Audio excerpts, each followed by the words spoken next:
una parte Entonces, ¿cuántas veces a la semana tendrías? Porque estamos hablando de que... ¿Cuántas veces a la semana? Buena pregunta. Pues dependiendo, pero normalmente como mínimo 2 veces a la semana, como mínimo. Porque habrá que priorizar algunas cosas. Claro, como mínimo 2 veces a la semana, pero dependiendo del tipo de deporte que estamos hablando. Entre 2-3 veces a la semana es lo más normal del entrenamiento de fuerza. Para el rendimiento de un deportista. No como desarrollo, por ejemplo, si tú hablas con cualquiera de un gimnasio para el desarrollo muscular, está entrenando prácticamente entre 5 o 6 días a la semana. Trabajando, lógicamente, los grupos musculares por separado, etcétera, etcétera. Entonces, ahí cambian mucho las cosas. No estoy hablando de ese tipo de entrenamiento de fuerza, ¿eh? Estoy hablando de entrenamiento de fuerza para un deporte. ¿De acuerdo? Entonces, cuando alguien nos llega al gimnasio para preparar un deporte concreto, entonces tenéis que tener en cuenta todos los contenidos que tiene ese deporte. Luego hablaremos de esto un poquito más. Y luego también tendrás que mirar también cómo se modula la intensidad y el volumen del entrenamiento principal, ¿no? De resistencia en este caso. Claro. Y si le metes el desarrollo de fuerza máxima, o a lo mejor el que más cansaría sería la hipertrofia, ¿no? El que más te cansaría. Bueno, depende. O sea, el que más fatiga muscular lleva es el de fuerza máxima. Estamos hablando de si es de resistencia, el atleta es, o sea, el de hipertrofia no va a cansar tanto, pues son más repeticiones con menos peso. Pero pues además será cuando llega la fuerza máxima, ¿no? Por ejemplo, la maratón no. Sí. Pero ya os digo que el desarrollo ahí es acorde a la planificación. Lógicamente, no podemos hacer fuerza máxima en un periodo específico o en un periodo competitivo. Lo tenemos que hacer en un periodo básico, generalmente, ¿vale? Generalmente, o como mucho al principio del periodo específico, como mucho. Luego hablaremos de lo que son los distintos periodos de entrenamiento, ¿vale?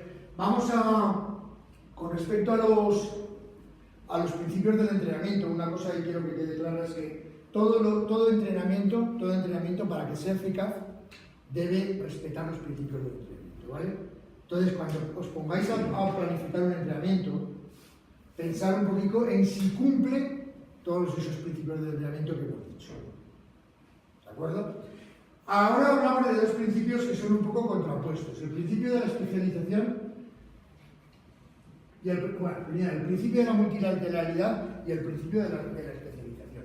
Son un poco contrapuestos, pero sí que tienen su cabida dentro del entrenamiento. El principio de la multilateralidad lo que nos va a decir es que en los primeros años del entrenamiento y a principio de temporada debe predominar el trabajo general y polifacético con respecto al trabajo específico, al trabajo especial de la APOS. Entonces, digamos que, sobre todo en los primeros años del entrenamiento, el deportista los contenidos del entrenamiento deben ir más por la línea del entrenamiento general que del entrenamiento específico. Cuanto más joven es un deportista, más amplio tiene que ser el panorama, de trabajo. Es decir, por ejemplo, yo estoy en una escuela de fútbol, ¿vale? Mentira, no estoy en una escuela de fútbol, pero imaginaos que estoy en una escuela de fútbol, ¿vale? Y llevo chavales que su objetivo es llegar a jugar a fútbol en divisiones superiores, bien, pero son chavalicos de 10, 12 años máximo. A partir de los 12 ya, pero entre 8 y 12 años. ¿Vosotros trabajaríais baloncesto o voleibol en esa escuela? ¿Por qué? Dices como entrenador, como monitor. Dices como monitor. Sí, como monitor, como entrenador, con chavales de 8 a 12 años, ¿trabajaría solo fútbol o le metería otras cosas? Otras cosas. Relacionadas con el fútbol. Pero depende del tiempo, si tienes... Bueno, pues depende del tiempo y depende de la presión de los padres, las dos cosas, que esas cosas son muy importantes. Pero para que haya una base de entrenamiento amplia, lo interesante sería trabajar otros aspectos también. Incluso patinaje en línea, ¿por qué no? ¿Por qué no? Si me va a dar una coordinación, un equilibrio y tal, que luego va a haber una transferencia. Siempre va a haber una transferencia. A ver, si yo estoy en una escuela con chavales de 15 años, ya lógicamente voy a limitarme más, porque lo que quieren realmente ya es rendimiento. Pero si estoy en una escuela con chavales pequeños, voy a buscar la multilateralidad, porque cuanto más amplio desarrolle el espectro de actividades, más voy a formar a esa persona, más global voy a formar a esa persona, más general voy a formar a esa persona. Con lo cual después, a la hora de especializar, va a tener más armas, va a tener más herramientas.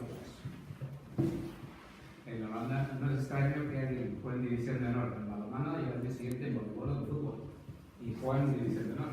Por ese principio, porque tienen muy afincado la historia de multilateralidad. Es que tenemos aquí en este país, tenemos la manía de que un chaval empieza a jugar a fútbol a los 8 años y tiene que ya ser la leche. Si no gana todos los partidos, los padres se cabrean, hay una presión ahí y tenemos... Lógicamente dices, bueno, y si no lo hago así, y llegan mis padres y me dicen, bueno, no nos sirves porque estamos perdiendo todos los partidos, así que no se van a perder, no se van a perder los partidos, no se van a perder de todas maneras, ¿vale? Pero tenerlo en cuenta, siempre que trabajéis con chavales pequeños, darles amplitud, que sepan, que aprendan a manejar todo, no solamente los pies, sino las manos también, el equilibrio, la coordinación, un montón de factores que tienen que desarrollar, si no es imposible después subir. ¿Por qué las pirámides son tan grandes y tan altas y suben? Pues porque tienen una buena base. Si tú no tienes una buena base no puedes subir. No puedes levantar. ¿Vosotros imagináis un rascacielos levantado? Bueno, ahora los arquitectos hacen virreinas, pero levantado así, con esta base y esa cima, un edificio de 200 plantas, eso se caería. Sin embargo, si está así, ¿no?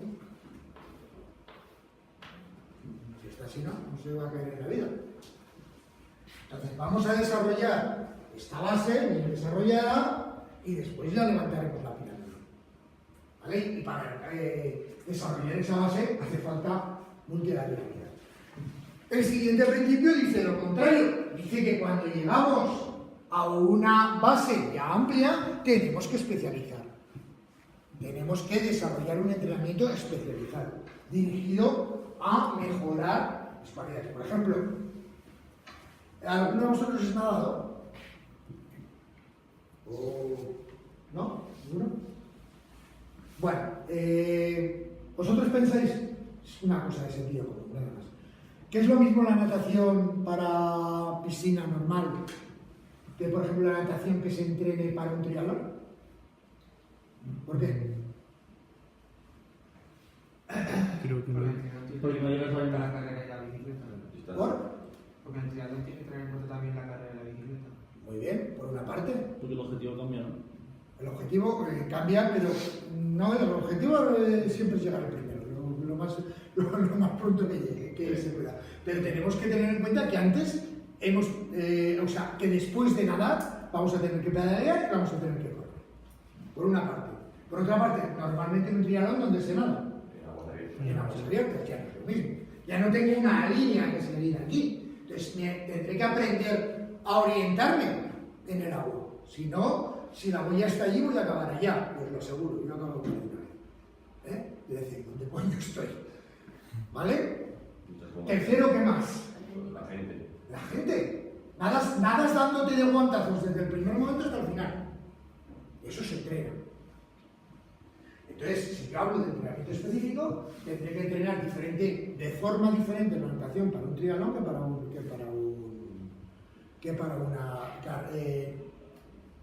para un nadador normal de piscina. ¿Vale? Entonces, al principio la base, aquí voy a trabajar igual, voy a desarrollar la técnica de nado, etcétera, etcétera. Pero conforme vaya subiendo, voy a tener que aprender a nadar en grupo, a levantar la cabeza de vez en cuando para orientarme, a respirar por los dos lados porque así voy a perder menos referencias, etcétera, etcétera. ¿Vale? Entonces, eso es especialización. Eso es especialización. No es lo mismo entrenar, por ejemplo, el ciclismo de carretera que el ciclismo de montaña. Son dos cosas diferentes. Si voy a entrenar ciclismo de montaña, yo voy a especializarme en una técnica que es totalmente diferente a la carretera. Sin embargo, las cualidades que necesito para las dos cosas van a ser similares. Entonces, en la base puedo tocar las dos bicicletas sin ningún problema. Sin embargo, conforme me vaya especializando, voy a ir buscando más única y exclusivamente el trabajo con la bici de montaña o con la bici de carretera, dependiendo de la especialidad. ¿Vale? A eso nos referimos un poquito con lo de la especialización, que tenemos que buscar las características propias de nuestro deporte para desarrollarlas. ¿De acuerdo? Entonces diréis, bueno, pues están contrapuestos el principio de la multilateralidad y el principio de la especialización. Están contrapuestos, pero tienen su lugar en el tiempo cada uno y hay que respetar ese lugar. Bien, con esto terminaríamos, bueno, como veis ahí un poco, en los años de práctica, por ejemplo, en el atletismo, aquí al principio ocupa mucho más tiempo la parte general, ¿vale? La misma de las. La parte general ocupa mucho más tiempo, poco a poco va desarrollándose la parte especial y al final terminamos prácticamente con un entrenamiento único y exclusivamente específico, ¿vale? Bueno, es un poco para que lo comprendamos.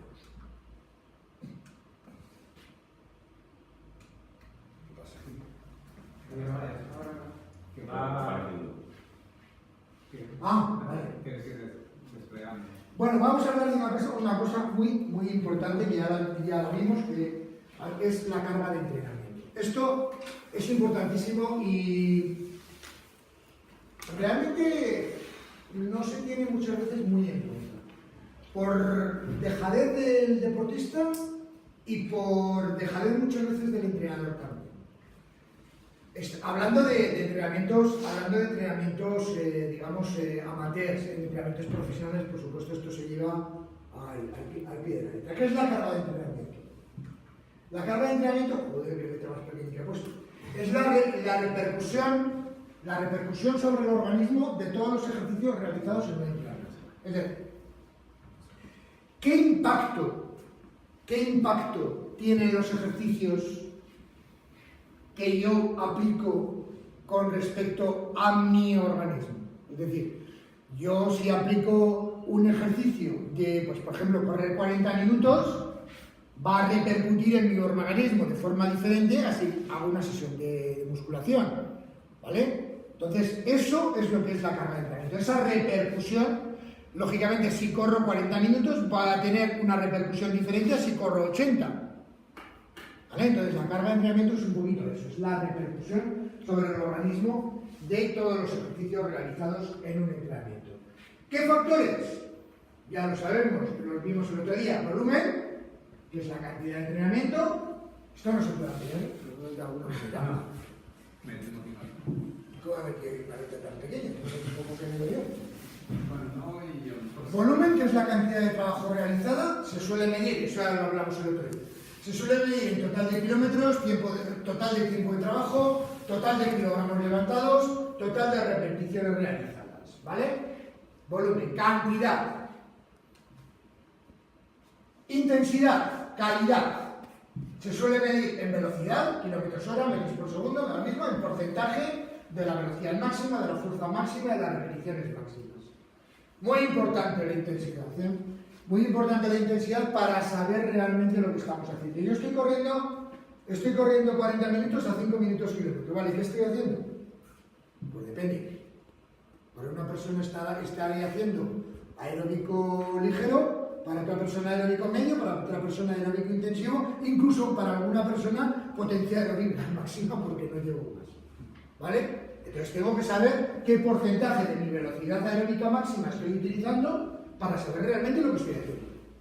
Si no, ¿cómo narices voy a saber realmente qué impacto tiene en el organismo ese ejercicio? No lo sé, es imposible. Más de cada resistencia tiene un tiempo de recuperación diferente. O sea que es fundamental. La densidad de entrenamiento que se ve modificada por el descanso, según el tiempo de descanso, la frecuencia de los descansos o el tipo de descanso. Entendiendo el descanso como la pausa efectuada entre dos estímulos, que puede ser en una sesión, entre semanas, etcétera, etcétera. Puede ser descanso total o descanso parcial. O sea, para un corredor, por ejemplo, el descanso puede ser irse a nadar a la piscina tranquilamente y relajarse nadando 40 minutos. Descanso activo. Sí, es un descanso activo, lógicamente. Otro descanso puede ser ir al fisio y que te pegue allí un buen masaje para descargar. Otro descanso puede ser estar en el sofá viendo la televisión. Depende de cada momento, se cogerá un tipo de descanso, se cogerá otro tipo de descanso. Entonces, tener en cuenta siempre que cuando hablamos de carga, hablamos siempre de estos tres factores: volumen, intensidad, densidad. Esto es muy importante porque la carga hay que medirla y hay que cuantificarla. Olvidaos de eso y atender aquí un momentico. ¿Cómo narices?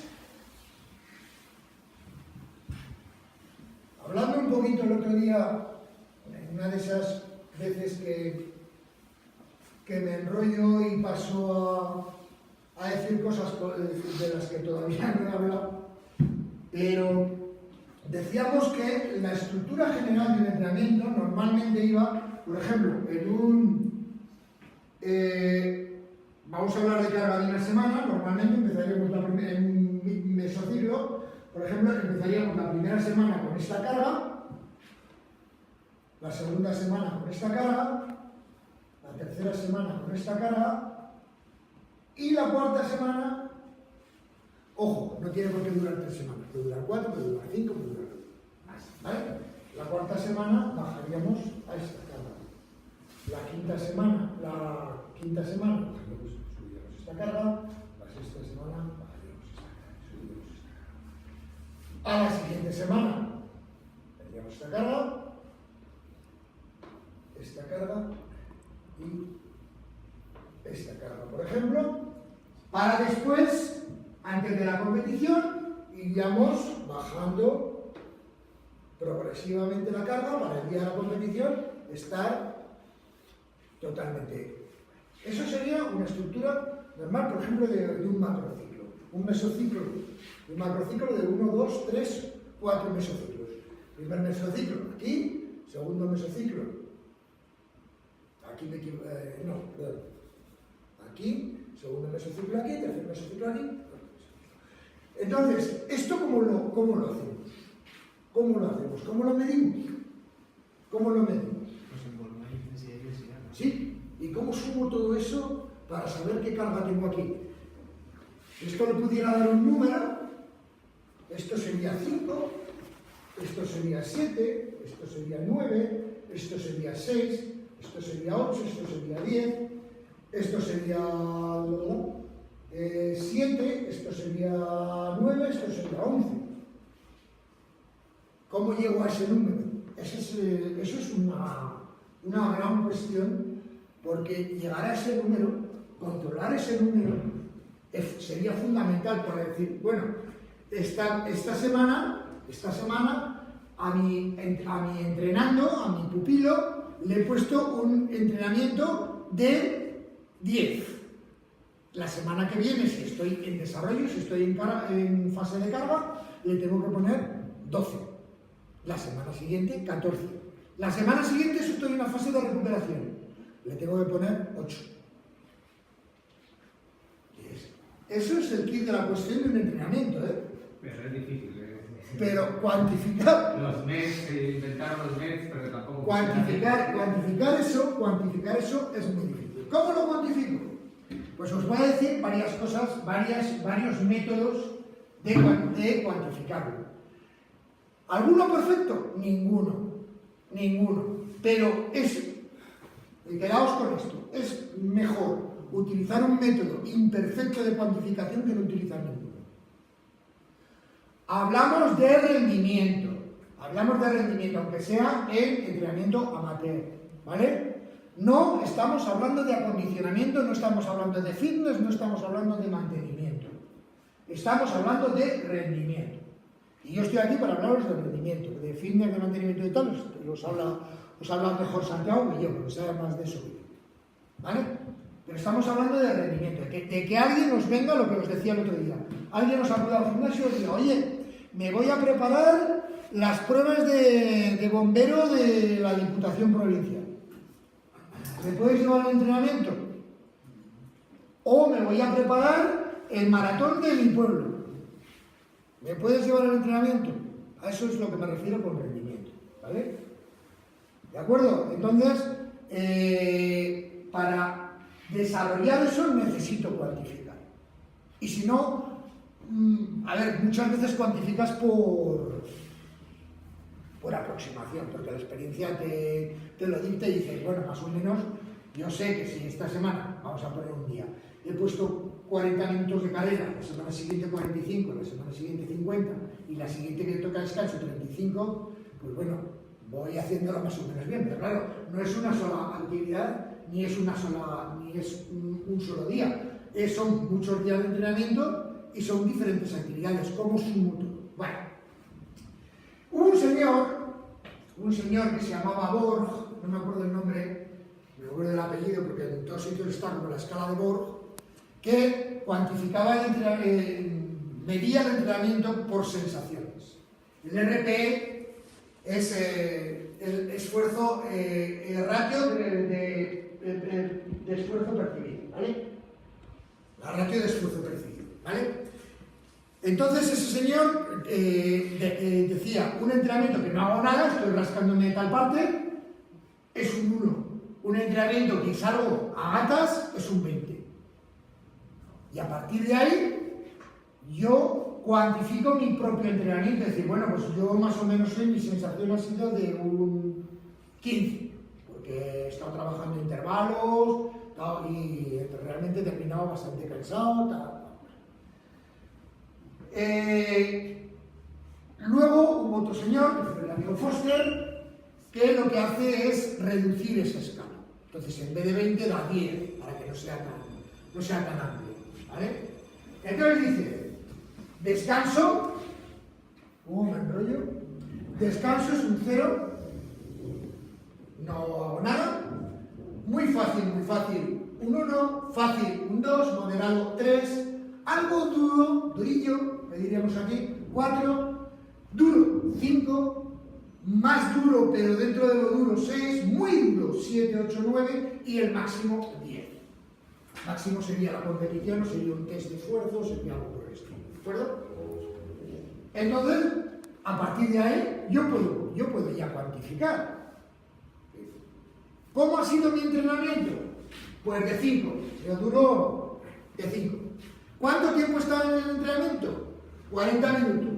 5 por 40, 200. Mi entrenamiento ha sido de 200. Si quiero, para no trabajar con cifras tan altas, lo divido por una constante fija, por ejemplo, por 10. Entonces mi entrenamiento ha sido de 20. ¿Lo captáis?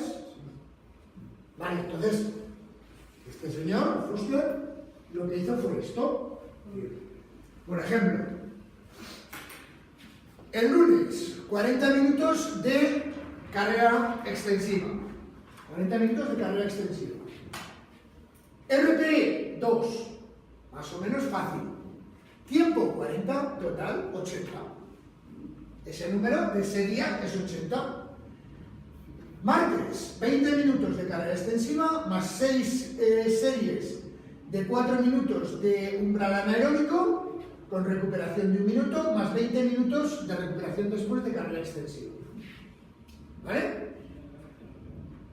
La sesión en total, en global, sensación, 7, duro, bastante duro. ¿Vale?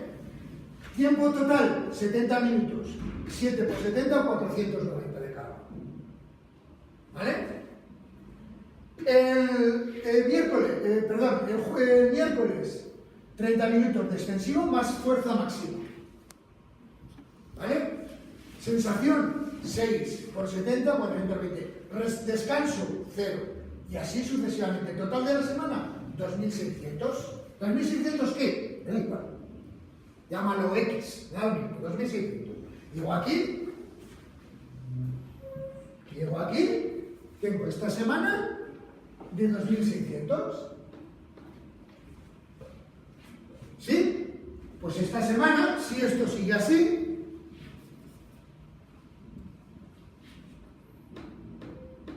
tendría que ser de 2630. ¿Por qué 2630? porque lo más normal de subir entre semana y semana es entre un 10 y un 15%. Entonces, lo hacemos así. Y esta semana tendría que ser 2.963 o 10, 15%, 2.900 y 3.200. ¿Vale? Vamos subiendo ahí. Entonces, si yo sé eso, una forma de cuantificar muy sencilla. Muy sencilla. Problema, que aquí cuantifico a posteriori. O sea, realmente cuantifico después de que el atleta lo haya hecho y me diga, ¿y esto funciona? Pues hay estudios americanos que dicen que sí, que funciona, que han hecho pruebas con gente, con atletas y tal, y han dicho, han medido científicamente por pulsaciones, por pues, el desgaste que ha habido en un entrenamiento, y le han dicho, ha sido por ejemplo un entrenamiento duro, y le han dicho al atleta, califícame entre el 0 y el 10 tu entrenamiento, y ha dicho 7. Y lo han estudiado y ha habido muchísima coincidencia. Entonces, ¿se puede crear? Sí, claro que se puede crear. Sin ningún problema. Sin ningún problema. Se puede emplear. El problema es ese. El entrenador no lo sabe a ciencia cierta de lo que va a ocurrir. Entonces, Claro. es lo que crea un poco de incertidumbre en el entrenador. Ya. Porque hasta que no se ha hecho el entrenamiento, No no se puedes cuantificar. y no puedes planificar exactamente las cosas, porque a lo mejor es demasiado ligero o demasiado Pero fuerte. luego también depende de la capacidad de sufrimiento que tenga la persona. Porque Claro, pero precisamente por eso es personal, es individualizado. Aquí cumplimos totalmente la individualización. Porque un 10 para ti, a lo mejor es un 8 para mí, porque soy mucho mejor que tú, chaval. ¿Qué crees? Porque has dormido mal. Porque efectivamente, porque tengo un problema con mi pareja, pero todo eso sale ahí. Esa es la ventaja que tiene este tipo de cuantificación, de la percepción. ¿Vale? Otro señor, un tal Mújica, que fue el entrenador de uno de los mejores triatletas que ha habido en Íñigo Mújica, fue uno de los mejores, ha llevado uno de los mejores triatletas que además no ha salido tan apenas en los medios televisivos, que se ha sido Eneco Llanos. Eneco ha sido aún corre.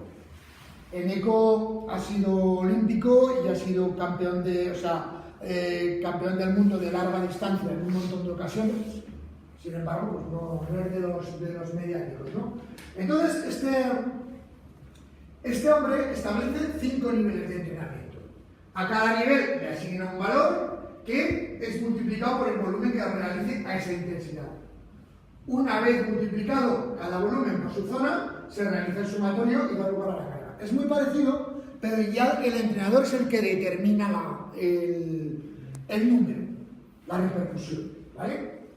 Entonces, la recuperación, zona 1, índice 0. Todo lo que esté en recuperación, 0 por infinito es 0, ¿vale? No hay más. Aeróbico ligero, zona 2, índice 1. Entonces, 40 minutos de carrera aeróbica ligera, luego definimos lo que es aeróbico ligero, tenemos que tener muy claro que es aeróbico ligero para nosotros, ¿vale? Lo multiplicaríamos por 1, aeróbico medio por 2, umbral anaeróbico por 3, aeróbico intensivo por 4, anaeróbico por 5, velocidad por 8 y competición por 10. ¿Vale? Entonces yo ya puedo planificar, ya puedo cuantificar antes de hacer la prueba. ¿De acuerdo? Otra forma de trabajo. Va a pasar un poquito más rápido porque lo que es interesante es que cojáis el concepto de que hay que cuantificar. Entonces, este señor, pues por ejemplo, aquí otro trabajo de un gran entrenador y un gran investigador del deporte, que es profesor de la Universidad Europea de Madrid, de Jonathan Steven, que determina los TRIMs modificados según él. Entonces, menor del umbral anaeróbico le da un 1, umbral aeróbico un 2, umbral aeróbico y anaeróbico un 3, umbral anaeróbico un 4, mayor del umbral anaeróbico un 6, velocidad aeróbica máxima un 9, capacidad láctica un 15 y potencia láctica un 50. Aquí ya te define. El menos del umbral anaeróbico es 5 a 10 pulsaciones por minuto menores de la frecuencia cardíaca a umbral aeróbico. Frecuencia cardíaca a umbral aeróbico 50%, frecuencia cardíaca a umbral anaeróbico 50%, etcétera, etcétera. La velocidad aeróbica máxima. Para que sepáis un poquito, los dos últimos, la gente suele vomitar durante o posterior a los entrenamientos. Bueno. Por el esfuerzo. Sí, pero... O sea, para que veáis que ha subido así un montón, porque ¿verdad? Es una intensidad. Entonces, bueno, pues es otra forma de ponderar, ¿vale? Entonces, fijaos aquí, esto es muy interesante. Los profesores de contenidos, según aquí consideran, para hacer los TRIMS significa carga de entrenamiento, Training Impulse, ¿vale? Training Impulse, es decir, el impulso del entrenamiento, un poquito. Fijaos, un entrenamiento, 15 minutos, 15 series a 2 minutos, umbral anaeróbico, recuperación de un minuto. Volumen 30, 2 por 15. Intensidad 4. ¿Por qué 4? Porque es umbral anaeróbico, ¿vale? Densidad 2, que es dividir. La densidad se saca dividiendo el tiempo de trabajo por el tiempo de recuperación. ¿Vale? 2 dividido entre 1, 2. Multiplico las tres fases, ahí estoy considerando ya las tres cosas. Las tres: volumen, intensidad, densidad. ¿De acuerdo? 30 minutos de volumen, 4 puntos de intensidad, 2 puntos de densidad. Total 240 series. Carga 2, 10 series de 3 minutos a umbral anaeróbico. Aquí la intensidad no varía, veis que todas es a umbral anaeróbico. ¿Qué estamos variando? El volumen tampoco, prácticamente nada, porque son 30, 30, 30, 32, aquí variamos un poquito, pero vamos, 30, 30, 32, 30. El volumen tampoco varía. ¿Qué es lo que está variando? La densidad. Y fijaos la diferencia con la variación de densidad. O sea, para que os deis cuenta que uno solo de los factores de entrenamiento que modifiquemos va a modificar muchísimo la carga de entrenamiento. Esto es muy importante, ¿eh? Porque muchas veces no le damos importancia a la recuperación. Recuperame, yo no sé, 30 segundos. Yo creo que con 30 segundos es importante. La modificación del entrenamiento es brutal. Es brutal. Vamos de aquí de 240 trips a 360, 512, 600. Con el mismo volumen y la misma intensidad, ¿eh? Variando la densidad del entrenamiento. Muy importante, muy gráfico. Si alguna vez tenéis ocasión de asistir a alguna de las charlas de Jonathan, es buenísimo, la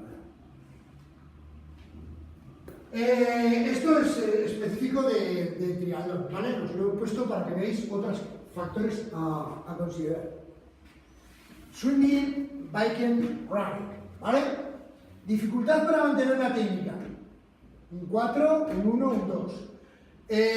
Daño muscular, o sea, recuperación del daño muscular realizado en el entrenamiento.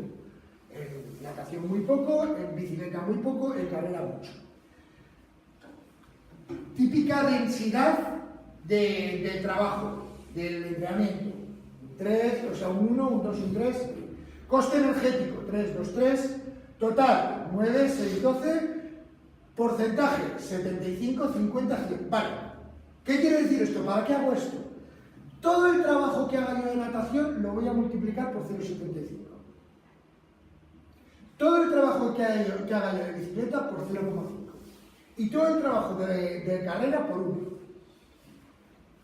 Y eso lo voy a sumar. Añadiéndole a la transición natación, bici, si he hecho transición 0,10 y a la transición natación, bici, carrera, si he hecho esa transición 0,10. Con lo cual, determino el entrenamiento. Esto es complicado, es muy complicado. Pero bueno, para que veáis un poquito otra forma de cuantificar. En cuanto a la fuerza, podemos tener en cuenta las series, las repeticiones y el porcentaje, y sacar también un número, en este caso el volumen por ciento, pero vamos, que sería 36 dividido, o sea, 60 dividido para 36, 70 dividido para 48, 85 dividido para 48, ¿vale? Por volumen de repeticiones dividido por el tanto por ciento. Es una forma de determinar la cuantificación del entrenamiento de fuerza, una forma como otras cualquiera. Hay muchísimas. Estoy pasando muy rápido porque no os quiero comer el coco con esto, o sea, quiero simplemente que veáis que hay muchas formas de cuantificar. Por ejemplo, aquí hablamos de darle un valor según el tipo de movimientos. Para movimientos de halterofilia, objetivo fuerza máxima, tal, y según objetivo, la carga de entrenamiento sería multiplicar la categoría del ejercicio por el objetivo, tendríamos ahí, por la intención de velocidad, por las series, por las repeticiones, por el porcentaje. Complicación, pero es que la labor del entrenador es esta, es un poco complicada. No os pongo más ejemplos porque todo esto es. Para fuerza también podemos utilizar la escala de Foster o de Borg, ¿vale? Para fuerza, perfectamente. Si queremos reducir 0 sin el descanso, 0,5 un poco menos, 1 sesión de dureza total baja, 2 sesiones de dureza total media, 3 sesiones de dureza total alta, 4 sesiones de dureza muy alta. Esto está más reducido, solamente va de 0 al 5, de 0 al 10. Hay muchísimas maneras de cuantificar. Otra manera de cuantificar es... Sí. Una pregunta. Cuando haces ejercicio de fuerza durante la halterofilia, son ejercicios súper complicados de técnica. Y entonces no hemos hablado del tiempo que tiene que aprender el que entrenas la técnica de halterofilia, porque es que no es lo mismo una técnica de press de banca o de peso muerto que una técnica de arrancada o cargada. Bueno, eso está claro, pero de tiempo es que depende de la persona. Hay gente que te coge los ejercicios a la primera y hay gente que le va a costar muchísimo más tiempo. Lógicamente, lo que sí que tenéis que tener claro es una cosa: no podéis emplear un ejercicio multiarticular y de potencia, de explosividad y encima con bastante carga, como es solo los ejercicios de halterofilia, en una persona que no los domine totalmente. Eso es lo que tenéis que tener muy claro. Entonces, antes de hacerlo, vamos a enseñarle bien, si es preciso, incluso con un palo de escoba, hasta que haga los ejercicios, hasta que haga la técnica correcta totalmente. Y a partir de ahí trabajamos, ¿vale? Pero el tiempo no te lo puedo especificar porque depende de muchas cosas. Si no lo tengo claro que lo va a hacer, no lo empleo otras cosas, ¿vale? Estos cacharros son otra forma de cuantificar muy fácil, muy importante. ¿Son exactos al 100%? No, pero bueno. ¿Por qué no puedo cuantificar por calorías gastadas según me dice esto? Es un número. Que es cierto que me dice que en tal actividad he gastado 600 calorías. ¿Son ciertas? No. Pero que luego voy a estar gastando, según el ejercicio que he hecho, más o menos. Pero eso también lo podría cuantificar. Es decir, por ejemplo, si yo hago un ejercicio de fuerza que sé que después, un ejercicio intenso que sé que después mi organismo va a seguir gastando energía hasta recuperar bastante tiempo, pues le doy otro valor diferente a eso. El caso es que le deis vosotros valores más o menos claros. Y siempre los mismos. Estos cacharricos ahora, según la marca que sean, marcan un índice que es el índice de entrenamiento. Por ejemplo, el de Garmin marca lo que llama Training Effect, Sunto marca otro, me da igual, no me acuerdo cómo lo llaman. Entonces, si yo multiplico el Training Effect por el tiempo que estaba haciendo ese ejercicio, ya tengo un número. Ya lo puedo aplicar ahí. Que es bastante relativo a la propia persona, ¿no? Claro, eso es lo más importante, lo que ha dicho Santiago. Que sea individual. Yo no puedo aplicarte en lo mismo a ti que a él. Que sea individual, cumpliendo la individualidad del entrenamiento.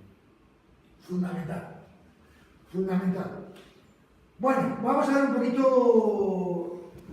Me gustaría llegar a lo más práctico y no sé si voy a llegar. Pero bueno, Vamos a ver un poquito la estructura del entrenamiento y también la vimos un poquito.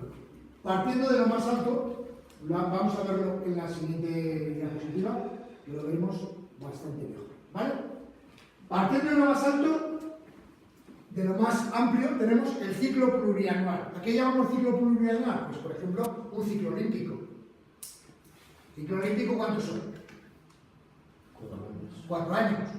Pues hay atletas, hay deportistas que tienen todo el ciclo plurianual de esos 4 años, todo el ciclo olímpico ya planificado. Pues que buscar. Dentro de ese ciclo plurianual tenemos las temporadas. ¿A cuánto equivale la temporada? Normalmente un año. ¿Vale? Dentro de esas temporadas, los macrociclos. ¿Qué es un macrociclo? Es el ciclo completo hasta llegar a un objetivo principal. Ciclo completo de entrenamiento hasta llegar a un objetivo principal, a una competición principal. ¿Vale? Dentro de cada macrociclo tenemos un mesociclo. ¿Qué son los mesociclos? Estructuras normalmente entre 3 y 5 semanas que nos van a permitir desarrollar objetivos concretos. Por ejemplo, este macrociclo, este mesociclo, lo voy a dedicar más al desarrollo de la capacidad aeróbica y de la fuerza y de la adaptación anatómica.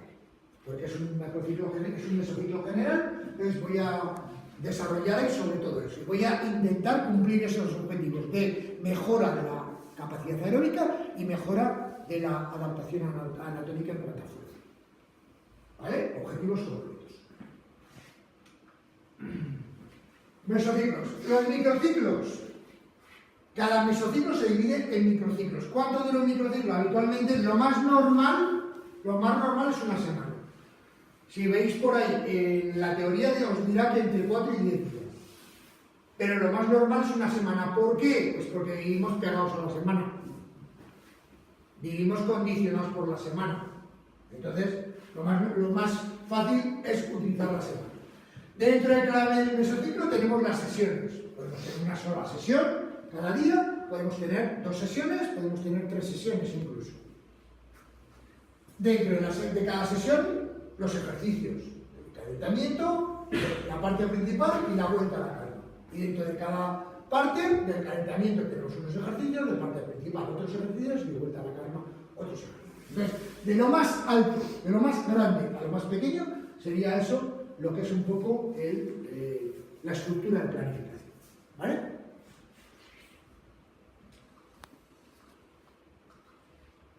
Los ejercicios, vamos a empezar por lo más bajo. Tenemos ejercicios de calentamiento que se realizan al principio de la sesión y su objetivo es poner en marcha todos. Esto va a ir muy rápido porque como es algo que sé que sabéis, pues no le voy a dar demasiado tiempo porque tenemos otras cosas que a lo mejor necesitan más tiempo. Han de realizarse de forma progresiva, empezando por intensidades muy bajas.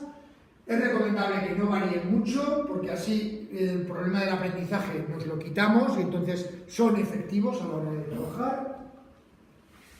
La parte principal o parte de desarrollo deben incidir sobre una o varias capacidades entrenables para producir adaptaciones.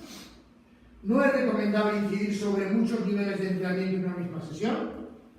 Es decir, una sesión que trabajemos capacidad aeróbica, potencia aeróbica, capacidad anaeróbica, potencia anaeróbica y tal, al final se diluye. Entonces vamos a decir sesión de tal y vamos a enfocar ahí eso, ¿vale? Pueden ser semejantes en estructura a los ejercicios del calentamiento, pero superiores en carga. Lógicamente yo puedo calentar con un trote suavecito y luego entrenar corriendo más fuerte. La estructura es la misma, sin embargo la carga es totalmente distinta. Luego la vuelta a la calma, que nos la pasamos por el forro la mayoría muchas veces, y es muy importante. Su objetivo es favorecer los procesos de recuperación de los sistemas más afectados en la parte principal. Se realiza de forma regresiva, o sea, de más a menos, igual que el calentamiento de menos a más.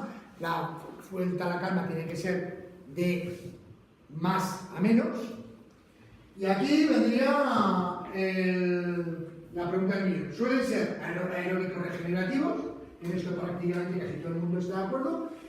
De flexibilidad, que aquí la mayoría de la gente ya no está de acuerdo, porque unos dicen que sí, otros dicen que no, el tema de los estiramientos al final. Hay que estirar, hay que estirar. Hay que estirar, hay que estirar. Yo es que leí de un sitio que es mejor estirar una vez pasado un tiempo de entrenamiento, cuando ya estás más en casa. Estiramientos en el calentamiento y estiramientos en la vuelta a la cama. En el calentamiento, cada día se está más de acuerdo, por lo que estoy leyendo. Y ahora digo, os dije el otro día, y os lo vuelvo a repetir, lo que os estoy diciendo hoy yo, mañana a lo mejor puede venir y decir, oye, que me equivoqué, que ahora los estudios que hay están diciendo todo lo contrario, ¿vale? Entonces, ahora mismo, ¿por dónde va la línea? En el calentamiento de emplear ejercicios multiarticulares de estiramiento dinámico, ¿vale? En vez de, voy a poner un ejemplo, en vez de estirar isquios aquí en la posición típica de mantenida, pues bueno, pues doy un paso aquí, giro, aquí, vuelvo a estirar, estoy realizando un movimiento dinámico, ¿vale? No estático. Y con poca amplitud, no una amplitud articular excesiva. ¿Por qué? Teoría, para que la fibra muscular no se relaje y luego esté preparada para el ejercicio. Porque si estiro mucho, la fibra muscular se va a relajar y entonces después puedo tener problemas a la hora de iniciar el ejercicio. Esa es la teoría. Yo os digo que al final del entrenamiento, ¿qué pasa? Que la musculatura está cansada, está muy contraída. Entonces la tenemos que relajar, ¿vale? Pero con estiramientos máximos. Hay otros métodos, a lo mejor pues un poco de estiramiento, de masaje de las fascias, como por medio del rodillo, ¿vale? Pues puede ser más interesante que hacer un estiramiento máximo. Estiramientos máximos no se deben hacer al final, sino estirar con suavidad, para que poco a poco vaya recuperando, ¿vale? El trabajo de flexibilidad, puro y duro, fuera de como un entrenamiento aparte. Yo es mi punto de vista, basado en los estudios que hay más o menos ahora, ¿eh? Eso es lo que... La flexibilidad como objetivo de ganar amplitud Claro. articular, eso es lo que no se puede meter Dentro de la calma. Pero un trabajo de flexibilidad individualizado según la carga que es lo que, para eso nos pagan los entrenadores, para decir, esta flexibilidad que es para el día de hoy es lo que te conviene. Individualización, principio individualización. Vale.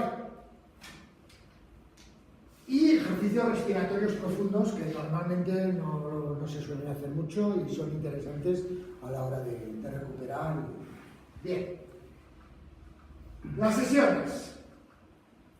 Tenemos la sesión de desarrollo, que es una sesión en la cual tenemos como objetivo la mejora de la adaptación de los sistemas orgánicos. O sea, una sesión de desarrollo es una sesión de trabajo que tenemos que buscar precisamente, como su nombre indica, el desarrollo de las capacidades. Generalmente no incidimos sobre muchos sistemas, ya lo he dicho antes. Necesitamos un umbral de carga que produzca adaptaciones. Acordaos del síndrome general de adaptación, de la ley del umbral, ¿vale? Necesitamos superar ese umbral para que haya adaptaciones. Si no, no lo superamos. Si yo no llego a mis umbrales de trabajo, ¿cuáles son mis umbrales? Pues los tendré que definir ¿con qué? Con los tests de los umbrales de trabajo en cada nivel. Entonces, según lo que yo quiera trabajar, desarrollo de hipertrofia en el gimnasio. ¿Cuánto trabajo? Sobre un 70 o un 80%, 8-12 repeticiones, tal. Todo eso es mi umbral. Todo eso tengo que buscar yo un poco por medio de los tests. Si no he hecho una RM, ¿cómo voy a saber? Si no he hecho una RM, ¿cómo voy a saber cuál es mi capacidad del 80%? No puedo saberlo. Tengo que hacer una RM, ¿vale? Una RM directa o derivada. Me imagino que habéis trabajado en las dos cosas, tanto por estimación como una RM directa, y entonces, pues bueno, hago la que menos lesiva me resulte, la que más cómoda me resulte. Y a partir de ahí empiezo a trabajar. Si no, no puedo. Entonces necesito el umbral, saber el umbral. Ahí tenemos sesiones extremas que rayan en la máxima tolerancia. Estamos en el umbral de arriba, ¿vale? hay que separarlas bastante en el tiempo. Estamos en carga grande, que hay una alternancia de las vías metabólicas para permitir recuperación. O sea, tenemos que garantizar después la alternancia de las vías metabólicas para permitir recuperaciones, pero puedo entrenar después de, aunque la carga sea alta. Importante, suficientemente alta para producir adaptaciones, pero puedo hacer varias sesiones sucesivas con la misma carga. ¿Lo veis ahí? Por ejemplo, cargas extremas. Esto es lunes, martes, miércoles, jueves, viernes, sábado. Cargas extremas las separo bastante en el tiempo. Cargas grandes, con un día de separación que no tiene por qué ser totalmente de descanso, sino de otra capacidad suficiente. Cargas importantes las puedo juntar incluso en sesiones diferentes, ¿vale? No tendría ningún problema. Aquí hay cuidado con la ensaladilla rusa. O sea, no mezclar las tres cosas. Ya. Porque si no, una carga extrema provoca una ruptura en un desequilibrio metabólico importante. Pues entonces hacemos una de las otras. No. Hay que darle el descanso, de verdad. Ese es el problema de los entrenadores que estudian poco, que hacen ensaladillas y que les va bien hasta que detectan al entrenador. Bueno, sesiones de mantenimiento, el objetivo es mantener las adaptaciones, son de carga débil. Pues ahí, por ejemplo, una sesión de mantenimiento sí que se puede meter muy suavecita. Bueno, de mantenimiento no, de recuperación. De mantenimiento lo puedes meter después de una carga importante, o de una carga alta, pero no de una carga extrema, ¿vale? Complementarias, en las que realizamos trabajos que por falta de tiempo o por interrelaciones con los objetivos se deben realizar aparte. Estamos hablando de las sesiones de flexibilidad, por ejemplo, ¿vale? Meteríamos como una sesión complementaria. Facilita la asimilación. Complementría, que es una de las cosas que se meten aparte, porque tiene una carga diferencial con la flexibilidad. Entonces, si no lo diferencias, si no metes una sesión normal, la puedes dejar aparte. Sí. Pero la pliometría, por ejemplo, sería complementaria para un fondista, pero sería importante esto para un saltador. Depende un poco también de los objetivos que tenemos. Facilita la asimilación de la sesión anterior, en principio, favorece la puesta en marcha del organismo para la sesión posterior. Y luego de recuperación, que son las de menor carga, su objetivo es favorecer los procesos adaptativos, podrían ser activas o pasivas, dependiendo. Una sesión pasiva, por ejemplo, de recuperación, ¿qué sería? Interfisio. Un spa. Un paseo por la montaña. Un paseo por la montaña. Y luego las sesiones de competición, que son las más grandes, una carga máxima siempre que de acuerdo. En cuanto a los microciclos, son agrupaciones de sesiones con un objetivo común, generalmente entre 5 y 10 días, aunque lo más habitual es la semana. Tenemos microciclos de ajuste, que son los entrantes o después de un microciclo de choque. Principalmente están compuestos de sesiones de mantenimiento. Microciclos de carga, que se emplean en los mesociclos básicos, son desarrollo de carga grande o importante. Microciclos de choque, que siempre los ponemos cerca de una competición, pero lo suficientemente lejos para que produzcan una buena adaptación, pero después haya tiempo de recuperar. Y generalmente son de carga extrema. De aproximación, que son mesociclos precompetitivos, generalmente de disminución de la carga, que llamamos de tapering, y los de competición, los cuales ya tenemos, al final de ese microciclo tenemos la competición. Normalmente, el desarrollo... Una pregunta, en este de competición que estás hablando, siempre se plantea que se hace hacia el umbral de entrenamiento y competición que haces por debajo del umbral de entrenamiento. Es competitivo, pero no a máxima competición no se plantea. Hemos dicho, sí, dijimos el otro día a la hora de hablar de objetivos, de establecer las competiciones, de establecer una graduación de las competiciones. Entonces, normalmente establecemos 3 tipos de competiciones. Competiciones máximas, que es decir, la que yo quiero lograr mi mejor marca. Competiciones secundarias, en las cuales voy a probarme, pero sé que no estoy lo suficientemente bien para lograr mi mejor marca, y competiciones de entrenamiento en las cuales simplemente voy, si fuera un profesional, muchas veces por compromiso y otras veces pues porque simplemente me va a servir como estímulo de entrenamiento. Entonces, dependiendo de qué tipo de competición, la voy a desarrollar de una manera o de otra. Cuando hablo de microciclo competitivo, realmente es cuando hablo de una competición importante al final de la tarea. ¿Vale? Si no, no hablo de microciclo. No, como hay tantas competiciones, la gente Ya. se juega tanto, valorarlo más como volumen de entrenamiento más que como, Sí. como marca de competición. Entonces, ahí tengo que tener claro eso, tener muy claro. Entonces, la secuencia lógica entre microciclos sería empezar por un microciclo de ajuste, después seguir uno de choque, o sea, de carga, otro de choque, aproximación, competición y ajuste recuperación. Eso sería lo más normal en un mesociclo, o sea, de los microciclos para llegar al final, que no siempre tengo por qué llegar a los microciclos, ¿vale? La construcción del microciclo, ¿cómo hago un microciclo? Primero fijo las sesiones de desarrollo, después las sesiones de descanso, después las sesiones de mantenimiento y asegurarme la capacidad de asimilación. Es decir, el descanso en los de ajuste sería de 3-1 o 2-1, o sea, tres sesiones de ajuste, una de descanso o 2-1, dependiendo. Las de carga 3-1, 2-1 o incluso 5-2, dependiendo del tipo de atleta. En las de impacto 5-2 o 6-1 y en las de activación 1-1, 2-1. La densidad de según zonas. ¿La suplementación influye en el descanso? La suplementación.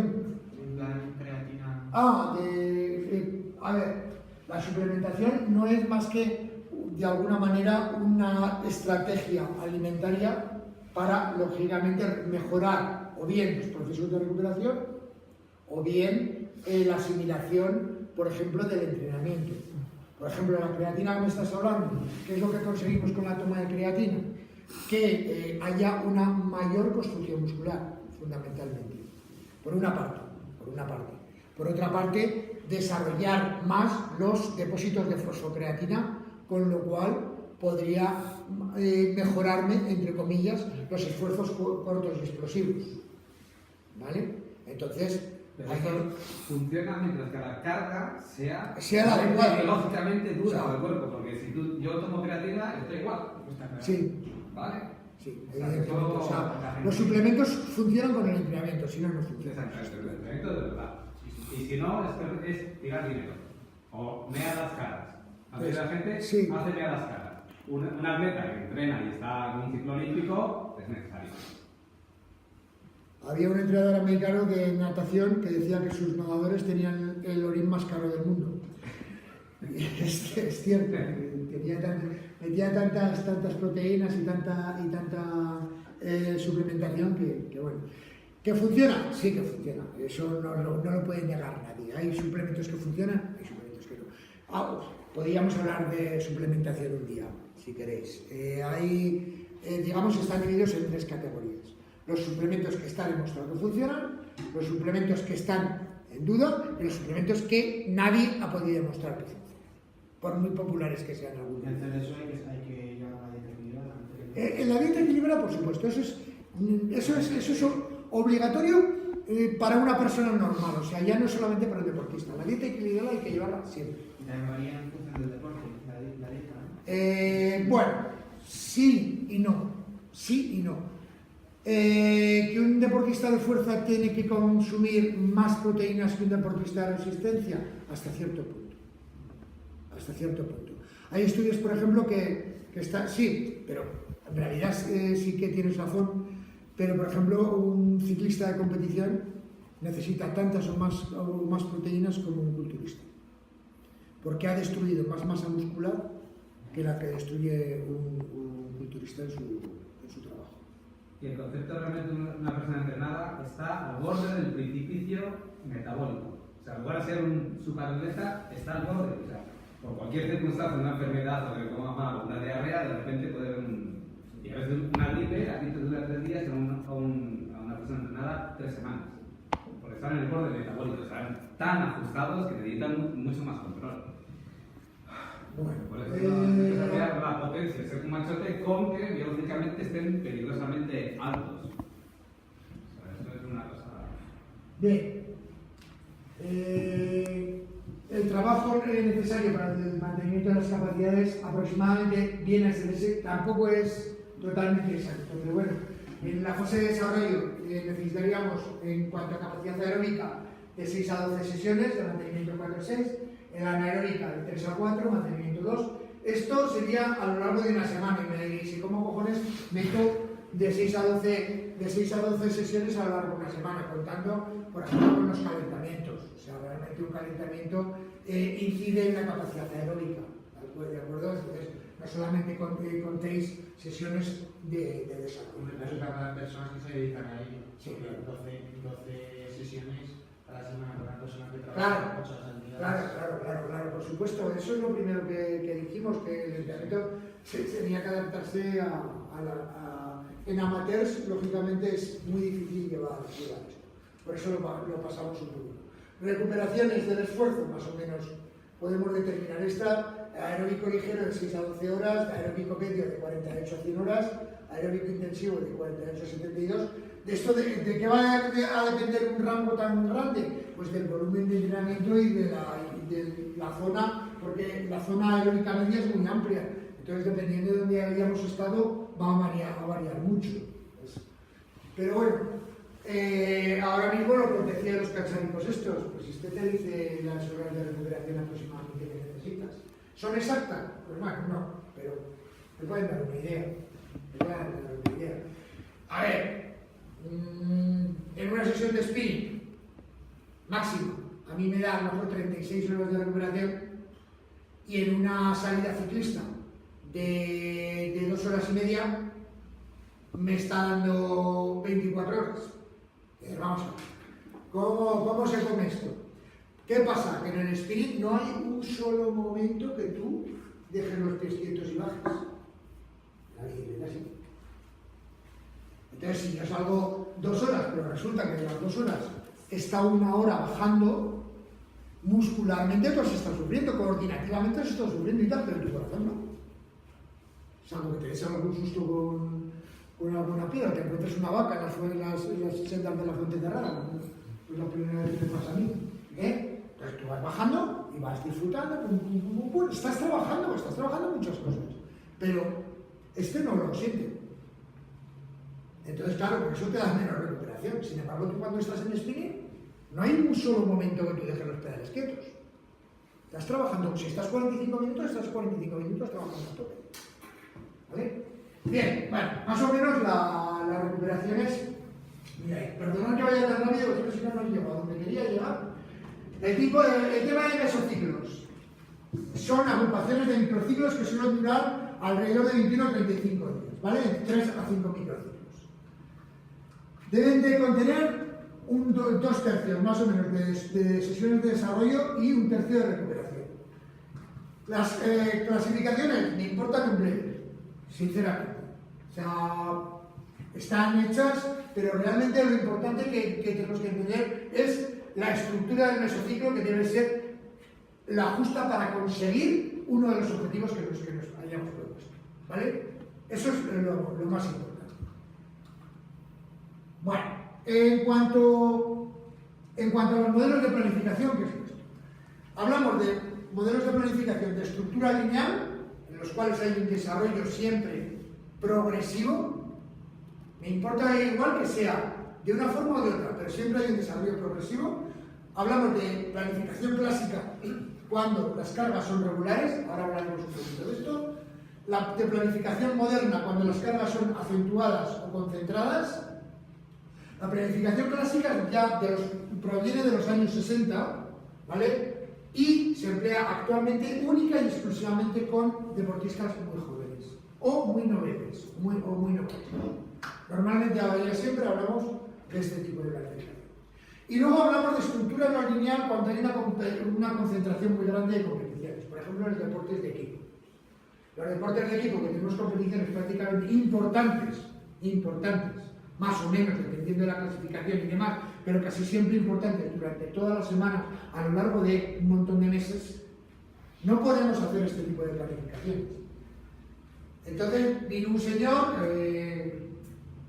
para mí hay que quitarse el sombrero con él, era un tal Seirulo, preparador físico de la selección española de fútbol durante muchos años, preparador físico del Barça durante muchos años también, Y este señor inventó lo que es el microciclo estructurado. ¿Qué es el microciclo estructurado? Es establecer la estructura de un entrenamiento, pero solamente en una semana. Entonces, a lo largo de la semana trabajaba todas las capacidades según lo que le interesaba al final de la semana. Lógicamente, no es lo mismo para el Barça jugar contra el Albacete que jugar contra el Real Madrid. Entonces, la estructuración de la semana era totalmente diferente. Pero cada semana era un entrenamiento distinto, totalmente basado única y exclusivamente en la semana, en el microciclo. Entonces, por eso hablamos de planificación no lineal, porque no lleva una línea progresiva, sino va alternando según las distintas características de la competición a la que nos enfrentamos. ¿Vale? Y luego la periodización táctica de un señor que os sonará, un tal Mourinho. Bueno, Mourinho es uno de los representantes porque realmente no es de Mourinho, pero es de la escuela portuguesa. ¿Vale? Y la cual está basada única y exclusivamente en la técnica y la táctica de juego que se emplee, y a partir de ahí estructura todo lo que es el microciclo y el desarrollo de esto. ¿Esto se puede emplear en deportes individuales? Sí, porque actualmente en muchos deportes individuales se está compitiendo muchísimo. Y entonces no podemos llegar a hacer una estructura lineal de la planificación. Pero, ojo, siempre y cuando sea un deportista profesional o un deportista amateur muy avanzado. También hablamos sobre la planificación inversa, que es dentro de la estructura lineal, pero en vez de ir aumentando volumen primero y después intensidad, se hace al revés. Primero se aumenta la intensidad y poco a poco, progresivamente, después se aumenta el volumen. Pero ya os digo, es un poco entrar en otras historias. Como nos queda muy poco tiempo, voy a pasar un poco a...